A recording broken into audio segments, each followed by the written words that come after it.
Hello everyone. हम MCQs कर रहे थे +2 की पॉलिटिकल साइंस की। चलिए शुरू करते हैं। सेकंड लेसन है आपका ये। चलिए, बुल्गारिया, रोमानिया ज्वाइन करते हैं यूरोपियन यूनियन को। कब ज्वाइन करते हैं, किस साल ज्वाइन करते हैं? तो 2008 को करते हैं, 2007 को करते हैं या 2009 को करते हैं, या डी है नन ऑफ द अबव। तो ये आंसर है आपका बी, 2007 को। नेक्स्ट क्वेश्चन है, what was the maastricht treaty? ये maastricht ट्रीटी क्या थी? ये maastricht ट्रीटी जो होती है वो ईयू को बनाने के लिए होती है। ये 7 फरवरी 1992 को ये साइन की जाती है और ये होते हैं नीदरलैंड में। आप यहाँ पे मैप में देख सकते हैं, ठीक है। और इसके अगर साउथ में आ जाए, साउथ वाले इलाके में, तो यहाँ पे आपको दिख जाएगा maastricht। समझ आया? तो ये तीनों आंसर जो है हमारे सही है, तो ऑल ऑफ द अबव सही है, यानी कि डी आपका आंसर है। नेक्स्ट क्वेश्चन है, इन विच ईयर ईयू जो है वो ईयू को मिलता है नोबेल पीस प्राइज? क्या 2011 में मिलता है, 2013 में मिलता है, 2012 में मिलता है या 2009 में मिलता है? तो ये मिलता है 2012 में, तो आंसर है सी। नेक्स्ट क्वेश्चन है, what was the Schengen agreement? ये शेंगन एग्रीमेंट था क्या? ये है, यहाँ पे अगर मैप में देखेंगे आप, तो शेंगन जो एग्रीमेंट है वो यहाँ पे हुआ था, ठीक है। एक्चुअली में क्या था कि कुछ कंट्रीज जो है यूरोपियन की वो मिलके सामने आई, जैसे कि फ्रांस आया, जर्मनी, स्पेन, बेल्जियम और भी आए। तो उन्होंने कहा कि हम बैरियर जो है, ये बॉर्डर में जो बैरियर होते हैं वो हम अबॉलिश कर रहे हैं, ख़त्म कर रहे हैं। अब किसी को अगर ट्रेड करना है, एक जगह से दूसरी जगह ट्रेड करना है, तो वो आराम से कर सकता है। एक जगह से दूसरी जगह जो जाना चाहते हैं, सिटीजन जाना चाह रहे हैं, तो वो भी आसान हो जाएगा। कोई टैक्स नहीं लगेगा ज़्यादा, या फिर कोई टैक्स लगेगा ही नहीं। तो इस तरीके का ये एग्रीमेंट था। ये 1985 में हुआ। कब हुआ? 1985 में। तो आंसर है आपका सी, ए और बी दोनों।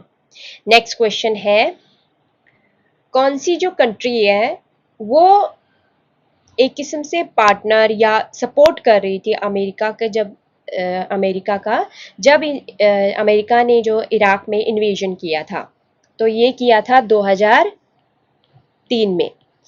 तो 2003 में तो इन्वेजन किया, फिर उसके बाद और भी कंट्रीज साथ में आई उसके अमेरिका के सपोर्ट में।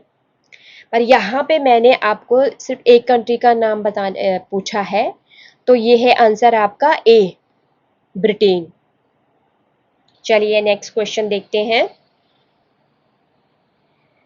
अब जो सपोर्ट में है, तो इसका मतलब ये है अगेंस्ट में भी कुछ कंट्रीज होंगी।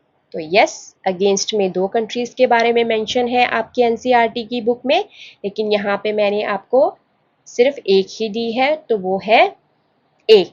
आंसर है आपका ए, जर्मनी। नेक्स्ट है, यहाँ पे आपको एशियन के बारे में समझना है, यानी कि association of south east Asian Nations. चलिए इसको थोड़ा सा समझ लेते हैं।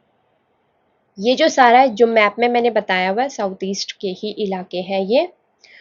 तो यहाँ पे एक्चुअली में जब ये सारा इलाका ना कॉलोनियलिज्म के अधीन था, जैसे भारत था ब्रिटेन के अधीन, इसी तरीके से यूरोपियन कंट्रीज जो आई, फ्रांस या कोई और कंट्रीज आए, तो फिर यहाँ पे ये जो इलाका था इस पे सारा कब्जा किया, यहाँ के रिसोर्सेज लिए, मतलब जो भी नेचुरल रिसोर्सेज हो गए या फिर जो भी वहाँ के लोगों के उसमें अथॉरिटी में थी, तो वो सब ले लिया।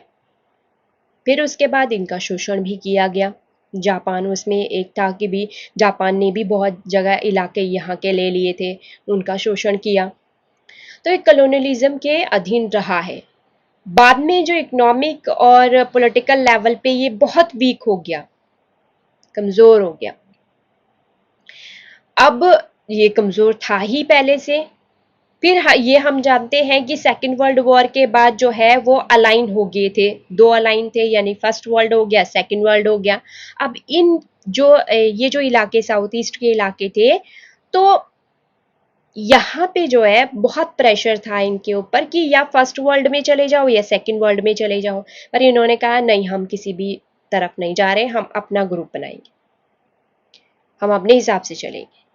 फिर एक ना 1955 में एक कॉन्फ्रेंस होती है। अब ये बैंडंग कॉन्फ्रेंस बोला जाता है इसको। तो ये है यहाँ पे, अगर मैप में दिख रहा हो आपको, तो ये कॉन्फ्रेंस होती है।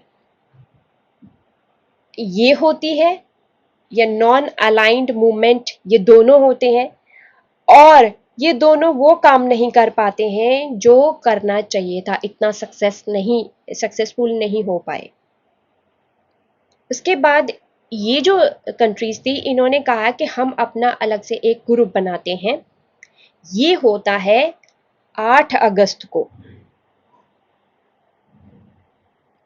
8 अगस्त को 1967 में कि ये 5 कंट्रियां सामने आती हैं, और वो 5 कंट्रियां हैं Indonesia, Malaysia, Philippines, Singapore, Thailand, जो कि मैंने अभी यहाँ पे भी लिखाया हुआ है, मतलब यहाँ पे भी है, दिखाया हुआ है, दिखाया नहीं, दिखाया हुआ है।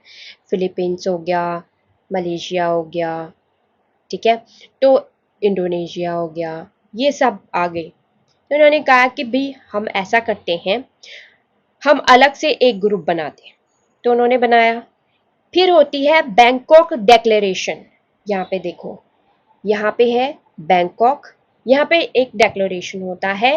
फोकस ये रहता है कि हम अपनी इकोनॉमी में और सोशल और कल्चर डेवलपमेंट में ही ज़्यादा ध्यान देंगे, और हमने किसी भी वर्ल्ड की तरफ नहीं जाना है, ना फर्स्ट में जाना है, ना सेकंड में जाना है, हमारा थर्ड अलग ही रहेगा। तो ये थोड़ी सी जानकारी थी एसजीएन के बारे में।